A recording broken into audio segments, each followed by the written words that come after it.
So I'm going to welcome you all to our conversion conversation with Alex Birkett. And today's topic is an exciting one. It's about all about using the power of content to grow your CRO agency. And I'd really love for you to jump in, unmute yourself, ask lots of questions, be bold. Everyone's in a different stage in their journey. And we're really well positioned today to have Alex with us because he has had a super, super interesting path to starting his own agency, Omniscient Digital. And I think the interesting trajectory about your path, Alex, is that, you've had a lot of really hot names on your CV, but you've done a lot of different work with like CXL, with HubSpot, with Workato. And I think that people really will be interested to learn about all the different tricks, tips, and insight that you have into these, into how to use content for growth. So I'm passing it over to you, and let's learn something amazing today. Nice, sounds good. I'm stoked to give this talk. I think at a high level too, just to like back my you. Oh no, what?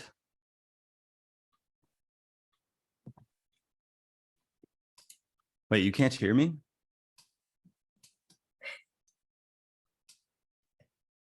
Can you hear me now? Nope. What? But I'm really good at reading lips from doing this so many times. And I can't hear you.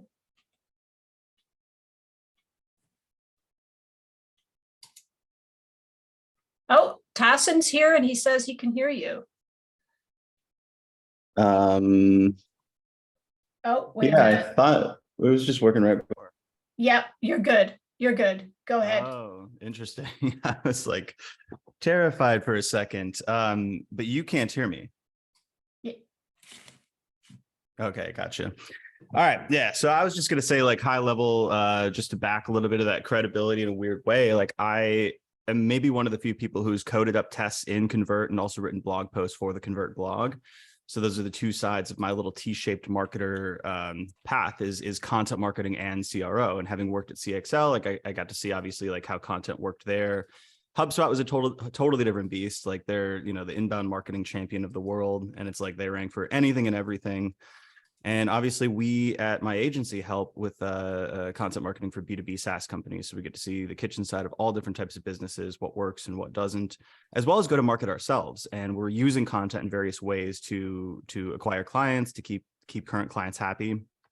And I've learned a bunch of potentially contrarian lessons, and I'm willing to debate if anybody has a differing view here, and also like go into any details. And I'll talk exactly how we leverage content essentially to attract people into our omniscient universe, which is a concept I'll talk about later.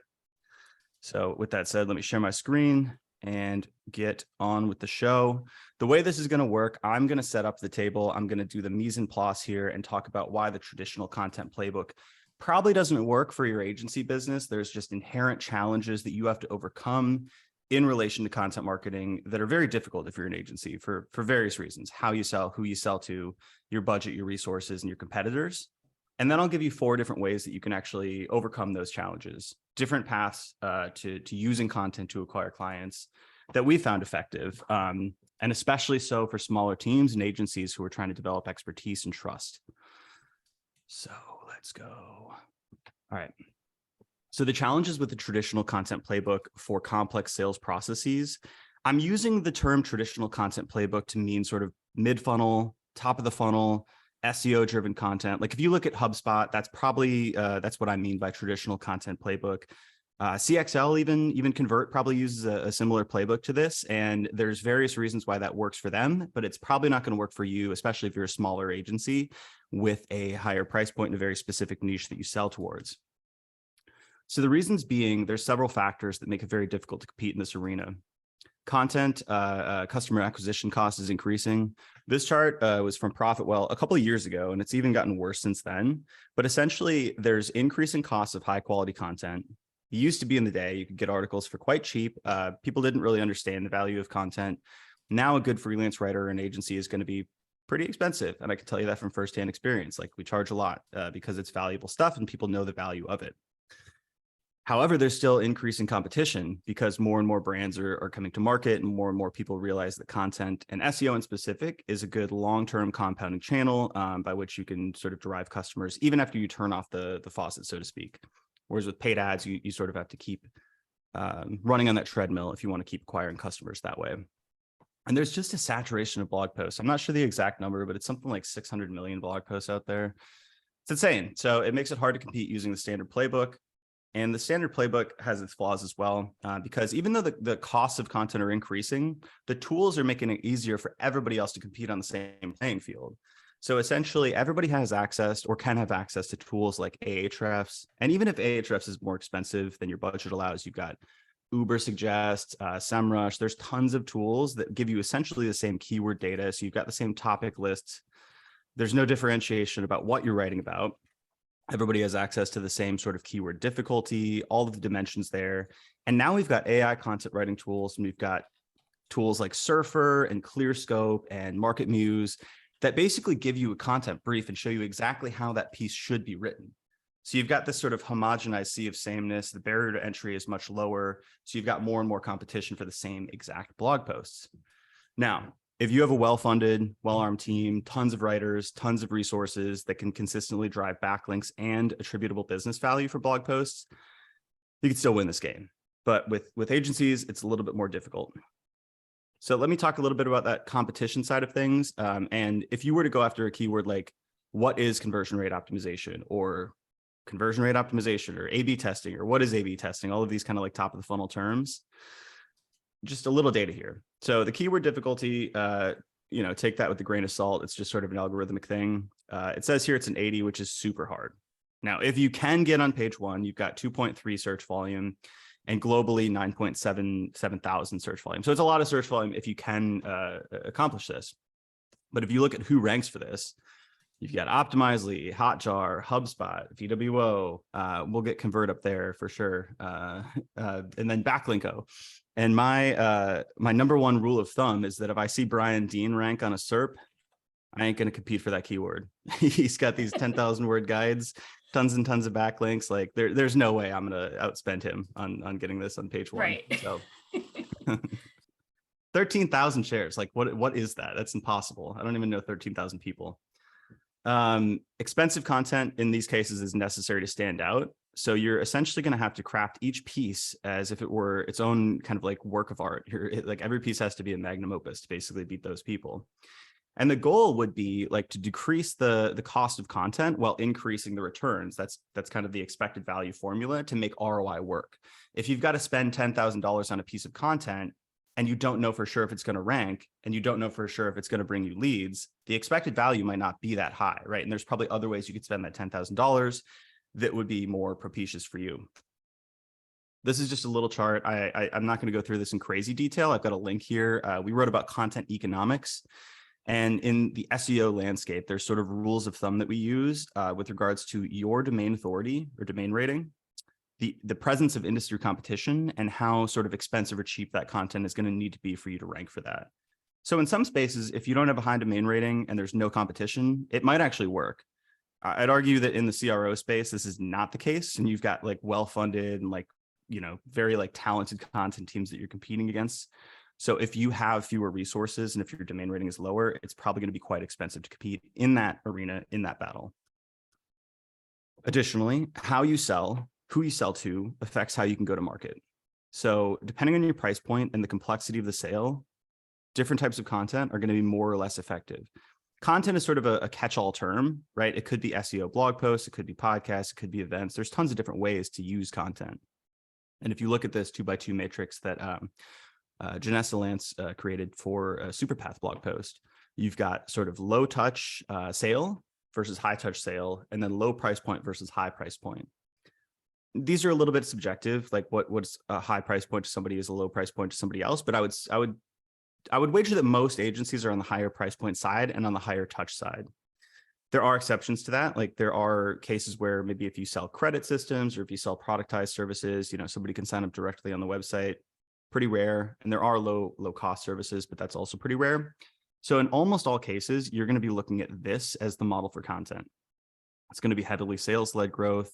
So basically the content play is to build high trust strategies like in-person events. And I don't think just in person, like there's online as well, like, but basically like one-to-one high trust sort of content plays and thought leadership content. You want to build trust and authority. So on two sides, two examples of different agencies, we've got Birkett, who is a little bit lower price point than us. They're still an agency, so they've got a high complex sales process. But they could eventually turn this into something that's a little bit lower touch if they wanted. They're basically a repurposing platform or service for like if you do a podcast or a webinar, they'll turn that piece of content into blog posts, social media posts, audiograms, videograms, etc. So they could make this into something productized where you can sign up right online, and maybe then they could do more of an SEO driven play. But where it stands, they're also in the trust business. Same as us. We charge high rates for our services. You have to talk to us on a sales call. We sell to a very specific audience of B2B SaaS companies who are in a very specific scaling stage. So it's like we can't really have somebody sign up directly on the site. Somebody who's searching what is content marketing is unlikely to go purchase that. They can't purchase it. So essentially we have to develop trust and sort of like our showcase our expertise. And that's something that I don't know if you could call him the godfather of CRO, maybe. Definitely one of the biggest names in CRO. My former boss, Pep, at Winter, CXL, Spiro, he's got 3 different companies now. He said this, which is you are in the business of selling expertise. That's what we do. That's what agencies do. You're selling your expertise, whether it's productized, whether it's like high touch, whether you've got frameworks and models. People are buying your knowledge, essentially, and showcasing that knowledge is the way to sell it.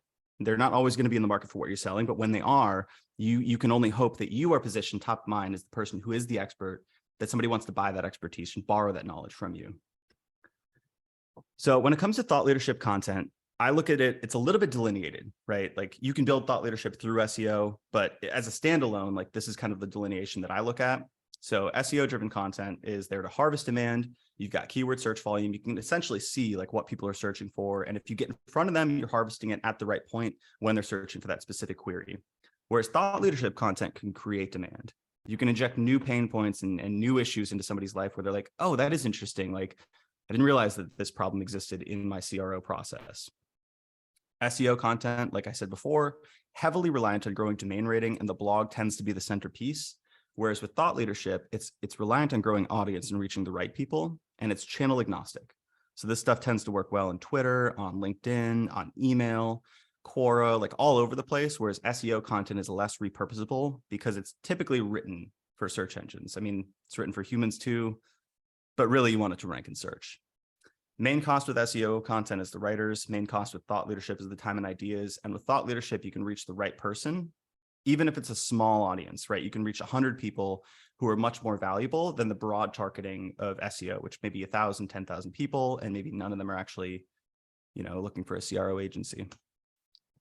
Final point here is think of the buyer's journey. So like how many people who are searching for something like what is CRO or what is A/B testing, or even like how to do A/B testing, how to like run an A/B test. How many people of that in that crowd are actually looking to buy CRO services right now?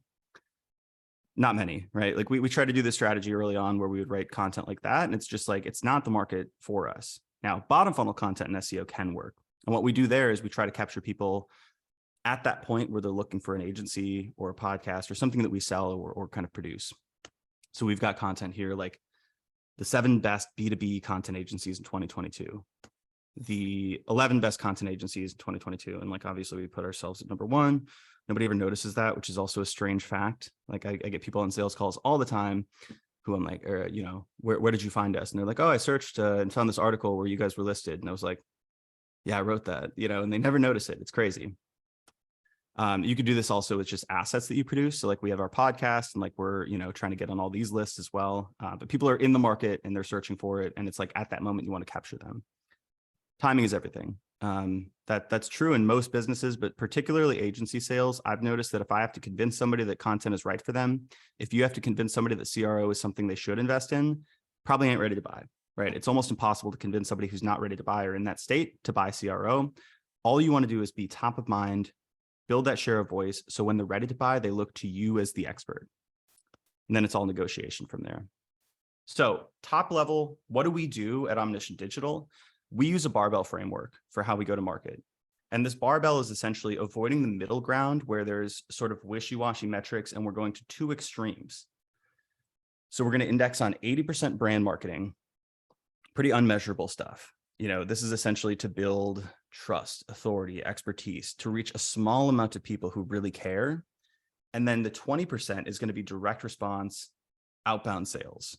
And all of the brand marketing fuels that stuff. We can use those assets in our direct response sales. So by building our brand, we position ourselves as the experts people go to with questions, even if they're not looking for an agency. If they have a friend who's looking for an agency, they think about Omniscient Digital because of the brand marketing that we're producing. And then by engaging in direct response sales, we can build a predictable growth model that we can, show our finance people, and they can forecast like how much we're going to grow next year, and we can figure out how many people we want to hire and all of that good stuff, because the unmeasurable stuff is not super exciting to finance people. The other thing with this model is that everything is ABM. So people talk about account-based marketing all the time. Literally everything we do starts with our ICP list. So we have a very concrete definition of like who we want to work with. And we have a huge list of contacts at companies in our ICP. And we want to get those people into our Omniscient universe. This is a model we came up with. Sounds corny, sounds silly, but it's all about like gravitational pull. And the centerpiece is us. And there's sort of like escalating levels where like the closer you get, the higher the gravitational pull is. So that'd be like clients who work with us. And then there's like learners who are like sitting on our webinars and maybe like in our courses. Then we've got leads, people interested in working with us in some way, or partners, office hours. That's our workshop series. And then outside of that, we've got subscribers, readers, people who follow us on social. And the goal is to bring people closer to that center point. And it's all based on our ideal customer profile, essentially. We actually create metrics for each level of the Omniverse, which again, every time I say that, it's like, it sounds a little corny, the Omniverse. It's awesome. Come on. It sounds like something in like a Marvel, Marvel movie. So we always set up OKRs for these levels as well. And this is just a sampling, but like next year we want 10,000 emails collected, and we can do that through office hours. We can do that through our podcast, through our blog, etc. And like we basically try to like set up metrics. I don't have the sales metrics. I can't share that stuff, but like that's the kind of like centerpiece about everything, but it's all centered on this model. So for the rest of this discussion, I want to talk about the brand side, which is the content side of the barbell. The sales side, we could do a totally different webinar on that. It's still something we're figuring out, but I want to talk about 4 ways that we have found to build thought leadership, authority, and expertise through different channels and through different methods. I'm just going to take a little break to sip on water. And actually, we could stop here. And if anybody does have questions on the mise en place that I said around thought leadership and SEO and why, maybe the traditional playbook doesn't work, I'm happy to answer those here, debate if necessary. Yeah, there are exceptions to the rule, obviously. I see some smart people in this webinar. So I just want to let everyone know you have what Zoom calls permission to speak. So you just need to unmute yourself and go for it. Alex is ready. I'll tell you a couple of examples of companies that have made that strategy work, which is like CXL, obviously. But CXL built their blog in a different era, and Pep started with the blog. Like that was how the business was built, was basically through content, versus like starting with an agency or consultancy and then later building a blog. And he was also at the forefront of the CRO space, right? So all of those terms were kind of new, and they built a library before like there was a lot of search volume for those things. So there are cases, but I would say nowadays, like 10, 20 years into CRO, whenever, that term kind of came alive, like it's a little bit harder now. So. All right. Well, I'll dive into a couple channels that have worked for us.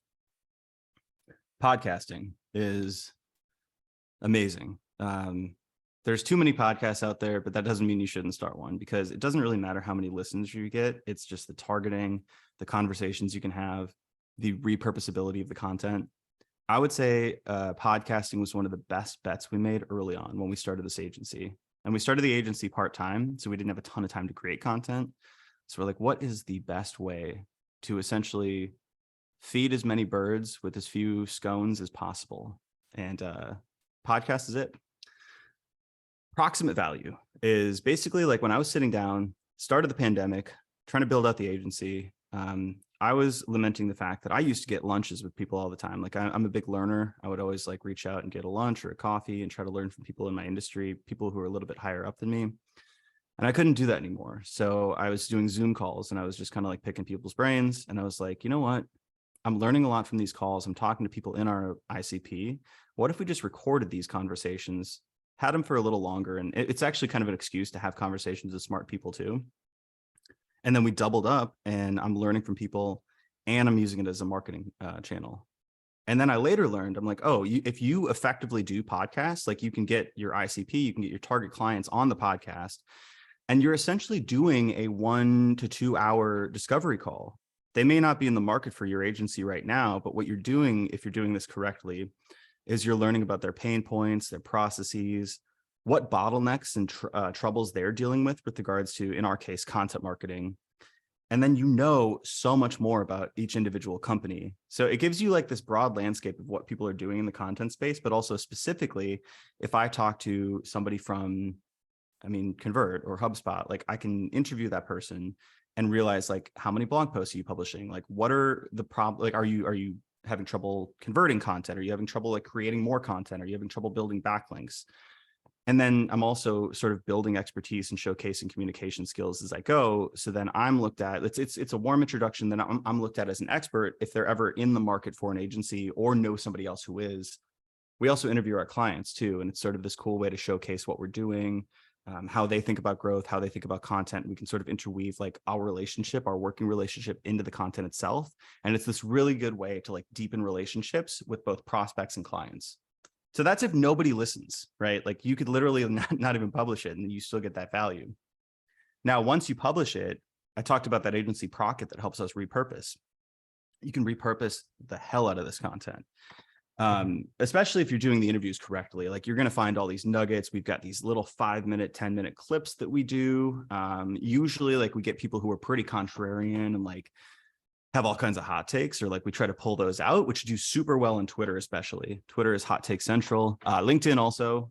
We'll see if Twitter spirals. But LinkedIn is fantastic for B2B audiences. And I'll talk more about that in the decentralized content section. But we're going to repurpose these all over the place. So there's 2 questions here. How would you approach content distribution? Would you suggest combining a PPC with organic for higher reach? To be honest, we haven't done much PPC, or we've experimented with it with content promotion, but we just haven't seen the ROI.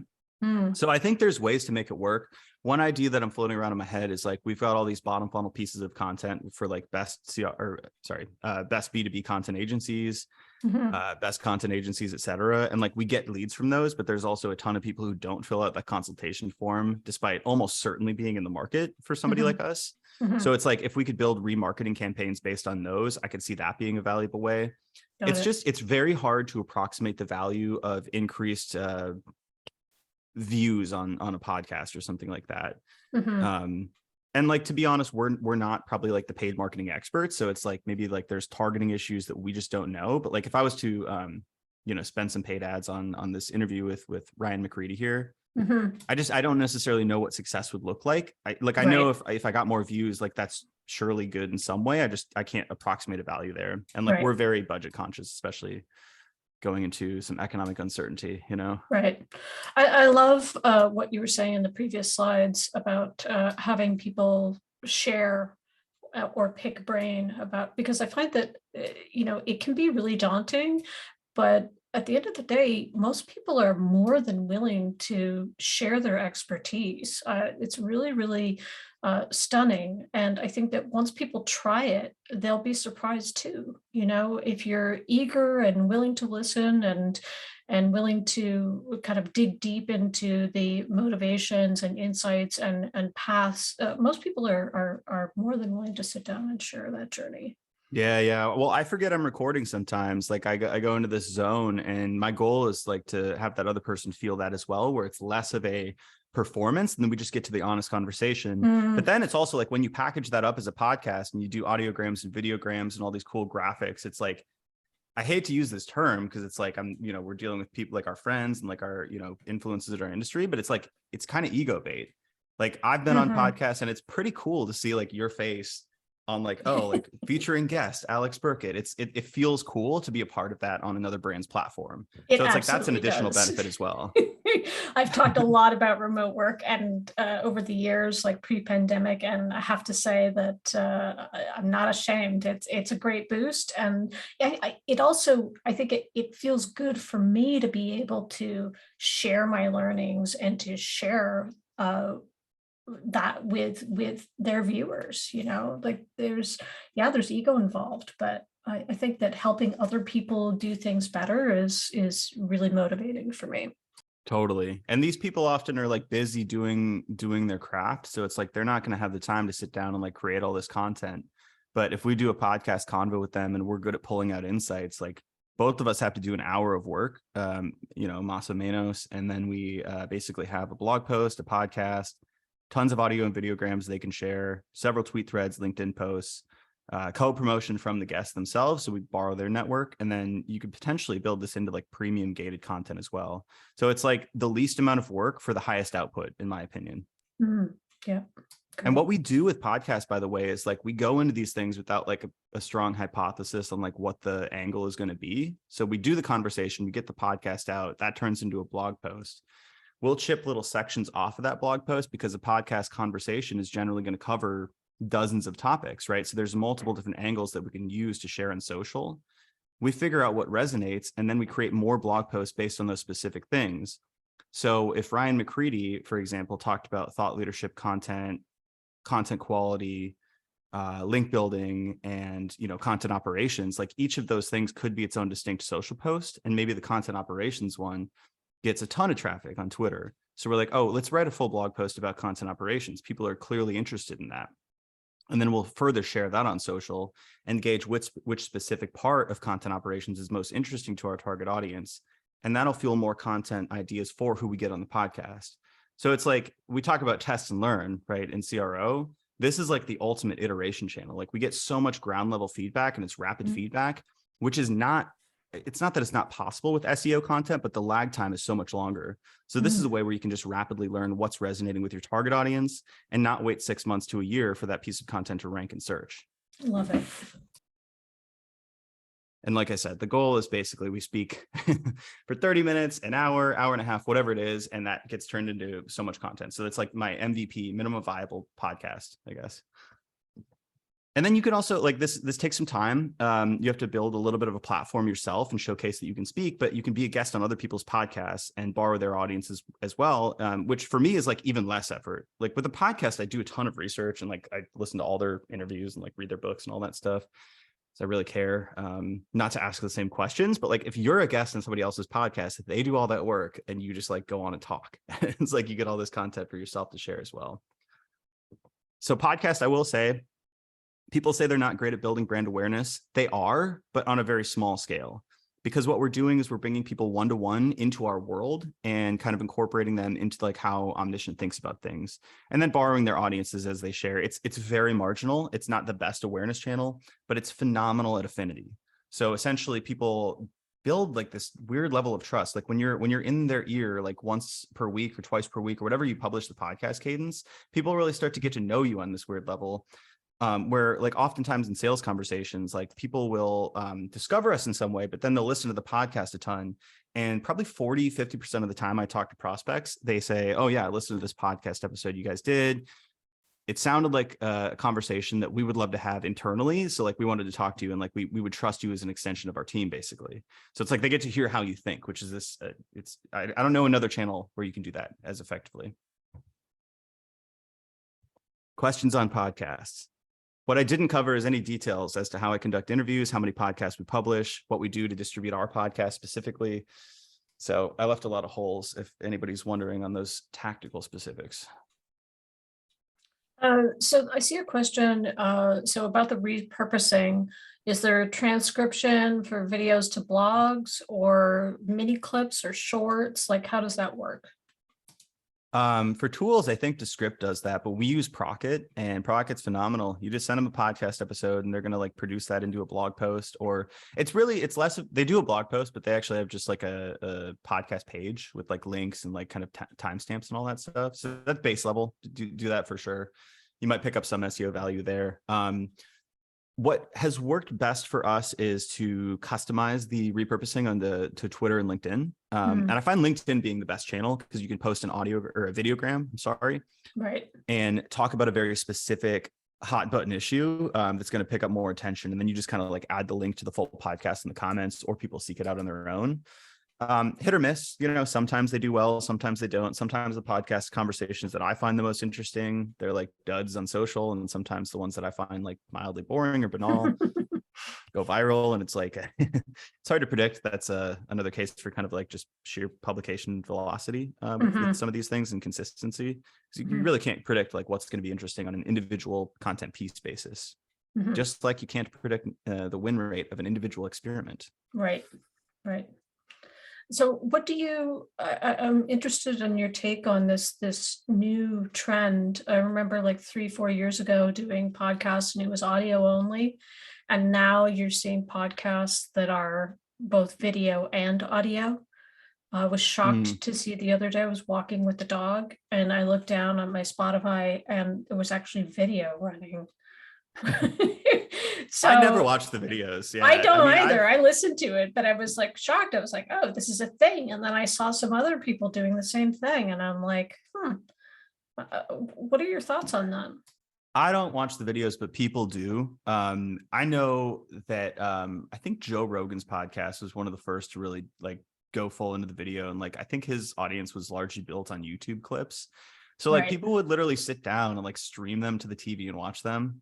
It's not how I do it. I'm like, as I'm washing dishes or like going on a walk or something like that. But I will say from a production standpoint, I won't do an audio only podcast. And in fact, like I want to start doing all in-person podcasts, because you just get a different level of like granularity and like you feel the person and like, there's more warmth in the conversation. You get to see their body language. For sure. People have asked to do audio only. I don't do those. It's just kind of weird to like not see somebody's face as you're talking to them, because it's hard for me as like an interviewer to gauge like, are they comfortable? Are they like upset? Like did what I just ask, like how did that affect like their kind of demeanor? Need the context. Yeah. So I think it produces better conversations when you see their face and more so even in person. All right. Let's see. Should we invest the time for link building when starting out or guest blogging? Yes, if you eventually hope to do an SEO play in some facet, then it helps to lay the groundwork. And you can do that through non-SEO ways. Like I'll talk about this a little later, but you can build original research reports. You can do hot takes. You can do Haro. Going on podcasts, you're always going to get a backlink on their website. And if you don't, it's, you should get a backlink for doing that. Right. But you can do all these kind of like digital PR and just brand building plays. And that's hopefully going to build your backlink profile over time. I actually didn't cover this in the slides here, but like we did, we rank for those terms like B2B content agencies and content marketing agencies. Yep. The reason we did that, or we were able to do that, is because I started like 4 years ago, just like responding to Haros and like giving quotes for other bloggers who were talking about content and SEO.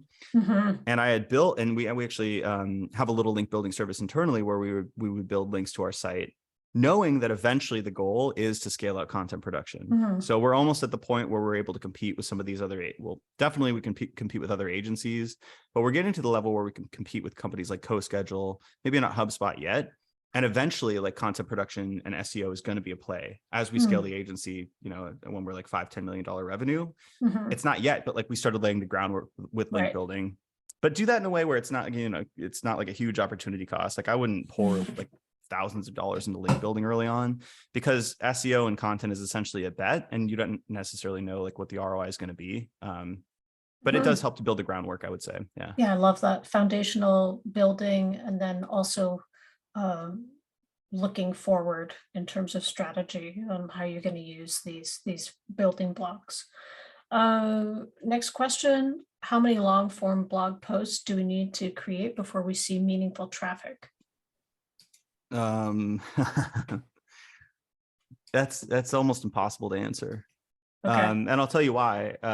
Because we didn't define any definitions or context, right? Like the space that you operate in matters a ton. So if you are selling, let's use CRO as an example. Let's just say like you're competing for terms around conversion rate optimization. Now Okay. you have high competition space, so you have a lot of different competitors, and they're really well like armed and funded for content production. So in that case, like it's going to take a long time.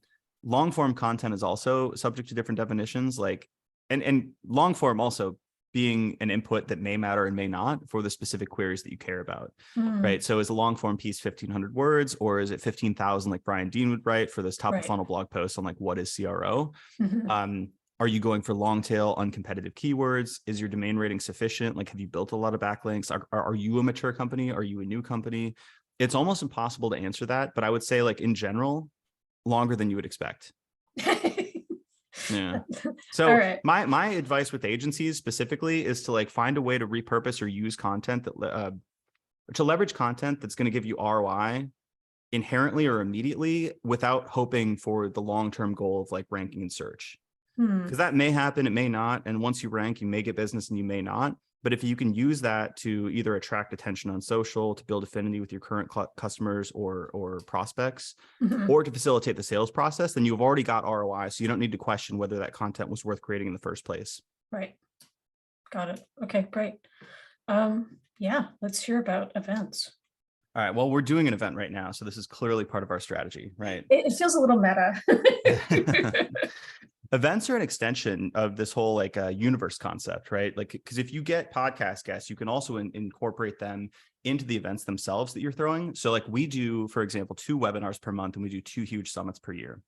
We used to do 1 per month. We just realized that increasing the velocity made our email signup curve like drastically increase. It's like the simplest formula is just do more of what's working, and almost always you're going to get more output on a growth model. So we host workshops with our target ICP, and also people who speak are people who our ICP follows.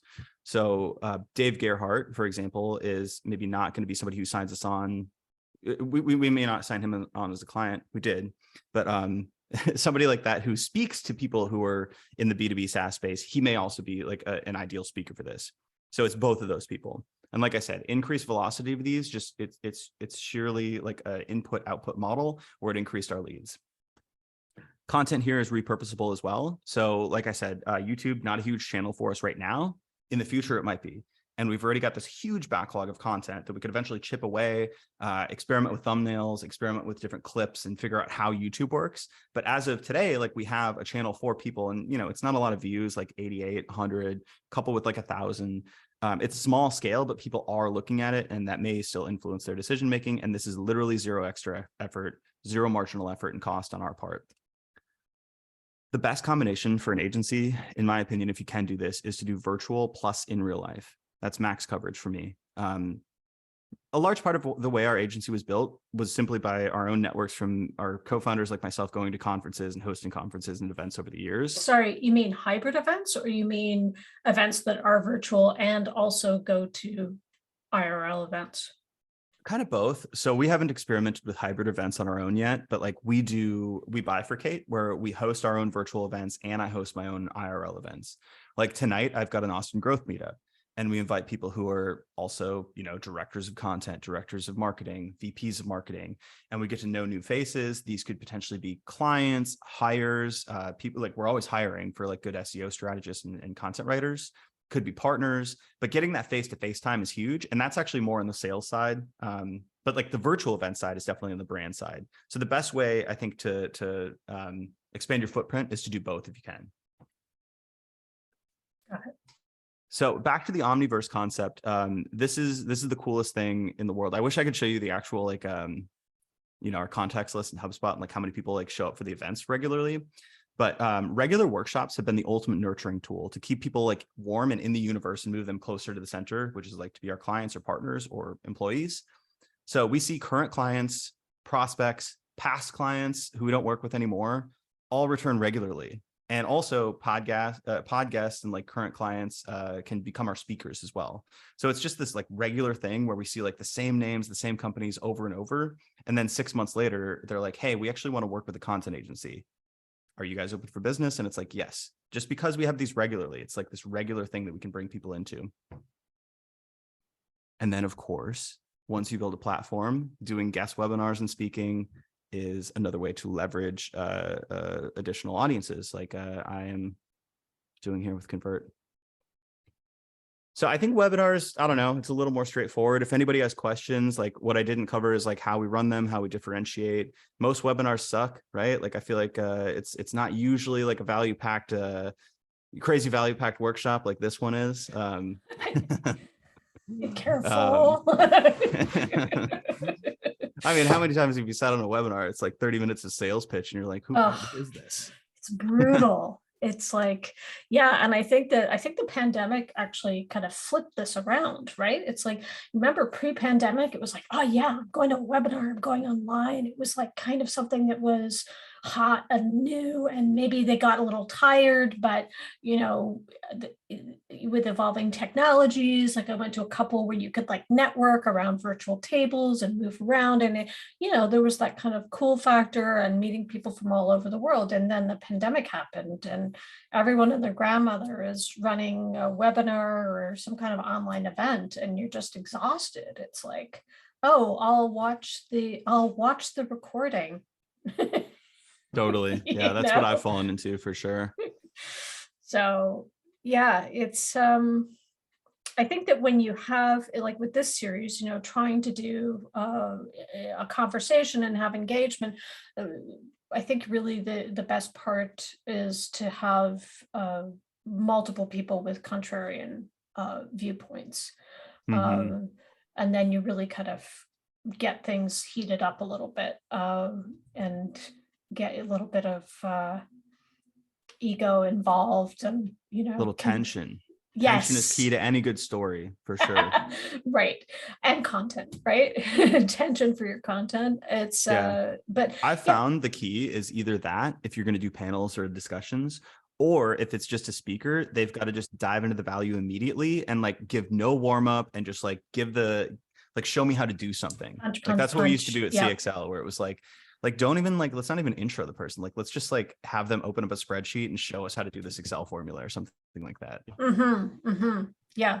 And it depends on, like we have a series that we're doing where it's like a show and tell, and that has a lot more engagement, you know, rather than, you know, no offense, but it's because people are being shown live how to do something, and it, you know, how to insert code into when you're, you know, testing, or how to do like really hands-on stuff. So I think yes, they're tired, but I think it depends on, like you said, the audience and who, what, when, and where, and why. Yeah. And they still work. They still work really well. And like the thing I found is like consistency. It's like for format, you can get really creative and like find a way to differentiate yourself from everybody else. But like, if I'm being totally honest, like our office hours, they're webinars, you know, like you learn stuff. Like I think we run them pretty well, but like you could probably find that speaker elsewhere. But just doing them twice a month. How are your office works. hours different? Like what's the differentiator there? We go straight to the point. I mean, I think like we don't really warm them up, or like we don't do long intro. It's just kind of like show us how to do something. They're short, tactical. And then I think the question, like the more I'm talking, the more I'm realizing they're not super differentiated. I think it's just the fact that we do them consistently and we bring in really good guests. Okay. Yeah. Interesting. Thanks. All right. Decentralized content. I'll go fast through the next two sections, just so we can have, there's probably going to be questions on this one. Decentralized content. What is decentralized content? It's sort of the antithesis to the blog being the centerpiece and the silo, and everybody sort of like working on content is a content marketer, and nobody else in the company does any content. If you are a small company, you're dealing with a resource problem in that, like, say HubSpot, they've got like 20, 30 content marketers. I don't even know what the number is nowadays. I was there like 2 years ago. These teams have huge footprints and they can produce a shitload of content. Sorry. I forgot. It's fine. Don't Okay, worry yeah. about it. When I'm natural, I do just throw these things out. Okay, so small team, you want to increase the surface area through decentralized content. Say you've got a seed piece of content like a podcast. Now you've got a couple channels like I was talking about repurposing before. You've got LinkedIn, you've got Twitter, you've got Quora, you've got 10 employees. Each of those employees can be a node within that system where essentially somebody who's on LinkedIn sees 10 different employees and potentially partners from your company sharing a similar message about this seed piece of content or the seed idea. This is a way to sort of trick people into thinking that your footprint is bigger than it is. And people see the same message over and over and they start to think, these people seem to know what they're talking about. So how do you do it? You need to build a big backlog of like a brand point of view, narratives, and content ideas from which to pull. Like we, for instance, have our barbell strategy, content economics, our growth model. We've got a lot of content that essentially we have trademarked in some way, or it's like kind of like owned content or owned ideas, and those are repurposable to the nth degree. Like you can repurpose them anywhere. Find the channels where your content and target audience fits. So these should be high scale, compounding efforts, and reach your ICP. For us, LinkedIn is just magnificent for that. The hardest part is incentivizing your team. In fact, I found the best way to do this is to literally just write the content for them, and then they can post and they get the dopamine hit once they see that it gets retweets and stuff like that. And then they're like, oh, I actually want to be involved in this. And then you can create sort of like, gamification scoreboards and incentives, monetary or not, to basically get everybody to contribute and then gauge feedback. So like I said, this is all in the process or in the pursuit of learning. So essentially, the more you produce from each person, the more you're going to learn about what resonates, what's a hot button issue, what's boring and people ignore. And then you can continually experiment and improve on the messaging that your company is producing throughout every level of the company, including sales, right? Like these messages around the barbell strategy that we produce. If no one on social cares about it, it's probably not that effective on sales either. So we get to learn about like what's actually resonating with our target audience.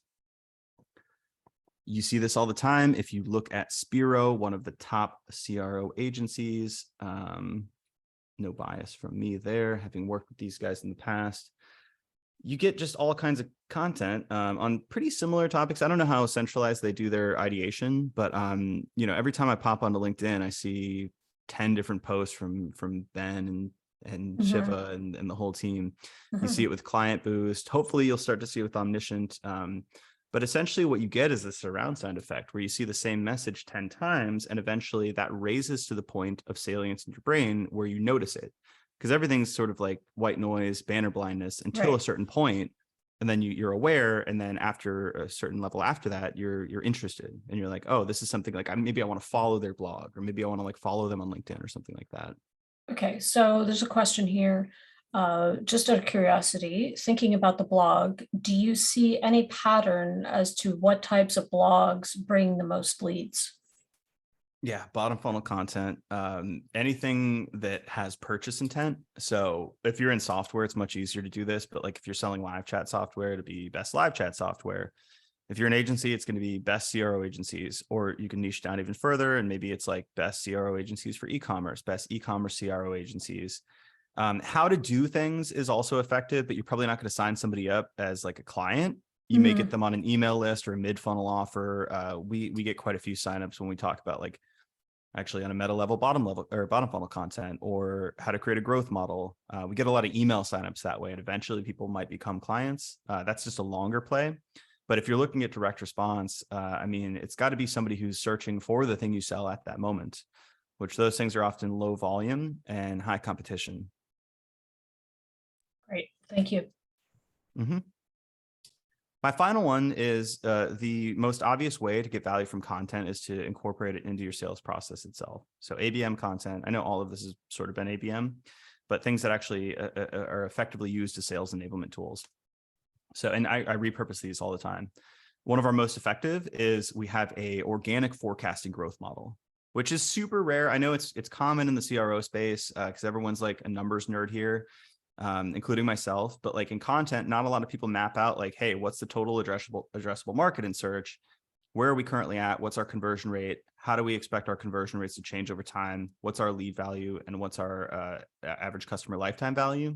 And they don't model that out to see like, hey, if we invested $20,000 into content, what would the output be and when would we break even? So we created a whole spreadsheet for this, which you can get. I think I didn't link to it. I'll link to it in the deck when I send it out. But we use this as part of our sales process with our largest kind of enterprise prospects. Like they often want to see something that moves the needle in comparison to other channels. It's not just, hey, we want to do content, but like our VP of marketing is looking like how much to invest in content versus SEO versus PPC versus CRO. And if we can produce a big enough promise and vision as to how we would get them to some significant level, when you look at all those different channels, then they're more likely to kind of like buy or to pay more to heavily invest. And we also use this as gated content. We write about it. We post on social. So it's both lead generation and part of our sales process. Another obvious one. 4 minutes, just FYI, because I know you have a hard stop. I only got 2 slides left, so we'll okay. Be good. This one, I don't even think I need to explain, but like, I think most people are still underrating case studies and testimonials. One of the most common questions we get, which I still find a little bit silly sometimes, is like, who have you worked with that's in our space or similar? And it's like, I don't know. I mean, content, CRO, like you can apply these things in different industries and different like companies, obviously, but people still want to see like, oh, a company like us in a similar space got these results. It's just a trust builder. And like, we also use these as social sharing assets. We gate them for lead generation, the full PDF, and we add them to our sales decks. Finally, original research and teardowns. And this is an idea that I haven't fully embraced yet, but I find it so fascinating. I linked here to a presentation that Andy Crestodina did on our office hours. And he talks about how he does original research for a very small sub niche of his ICP. So he'll take like, here's financial services websites, and he'll do like 20 of them or 30 of them in a similar like geographical region or they're somehow related. And he'll basically figure out like, you know, what do they do for their homepage? Like how many landing pages do they have? And he'll just like find these things that are easily findable. I believe with an assistant, a research assistant, they'll put together this report and then email them all on LinkedIn or you know, cold email them and invite them to a personal webinar where they talk about like these findings. And it's it's such curated content that almost always they get like one deal or at least like a prospect from those things. So if you could do original research, teardowns, anything that speaks specifically to a company or group of companies in your space, like that's content you can use right away as part of the sales process. And I think we're going to try that out next year. We haven't tried that yet. That's all I got. That's it. That's it. I mean, come on, you only talked for 56 minutes straight. Felt like 5 minutes. Nothing. All right, let's see. I've got Q&A. Okay, so Tassin was just agreeing with you about the teardown, and that's a good one. So yeah, I think that's interesting. It's like because even if you don't, it seems like even if you're not getting the lead, you're getting on the radar, right? Mm-hmm. And you are attracting and engaging with that group of people from that niche, from that company that is in your ICP. So I don't see how that's a losing proposition. What's your hesitation with that? What's my hesitation? Yeah, because you said, you know, you thought you're consider doing it for next year. You know, like to double down on what's effective requires sacrifice. So like there's a million things we could do and would probably be beneficial, but we've just got a lot of we've got a lot of work cut out for us already. So it is something I'm going to do probably in like Q2 next year. It's just, I don't have the time, resources, and energy to like think about how to do this well yet. We've got all our podcasts. We're doubling our podcast pace next year. We're going to increase our webinar and event pace next year. We're going to be investing in content and more links and try out that strategy. So it's just, you know, strategy is inherently about trade-offs. Because we've played around with the idea. We're just like, oh, how do we do the research? How do we do the cold emails? Like there's a couple pieces to figure out still. So it's not a hesitation. It's just like eventually we'll get there. Right. I like that, the trade-offs, because I think it's easy to forget, right? It's if you do this, then you can't do that. We only have so many hours in a day and so many people and so much money and so much time and attention. And it's if people had to walk away from today with one thing, what would you tell them? Well, remember that slide on timing is everything with agency sales, because it's sort of the case with complex, enterprise software as well. You're not going to get an impulse buy like you can with a box of cereal. You can't just send an ad for Magic Spoon or something like that to people who are interested in paleo diet. Like you can convince somebody to the extent that you are the right CRO agency for them. And a lot of that's going to be social proof and trust, but it's going to be almost impossible to convince somebody who's not in the buying space to buy a complex deal like that. So everything you can do to basically be top of mind when that person is in that mindset, that's what I would focus on.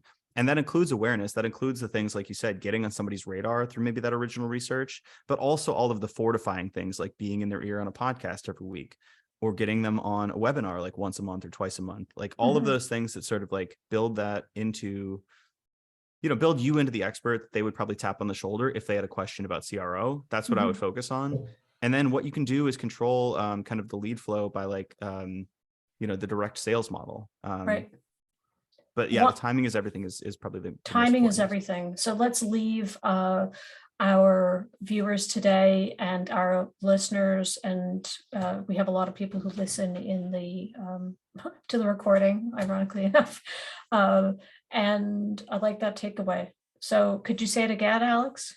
Yeah. Timing is everything, and Timing. Control what you can, and you can't control what you can't control. So just try to manage what you can. There you go. A great life advice as well. Very stoic. Funnily enough. All right, great. Well, thank you so much, Alex, for joining us today. It was a pleasure. And thank you to all of you who attended and who asked questions. And I'm looking forward to seeing you in 2023. This is our last event for the year. And until then, stay safe and experiment. And what's the tagline, Alex? Timing's everything. Timing is everything. Keep it true. We'll see you later. Thank you. Thank you.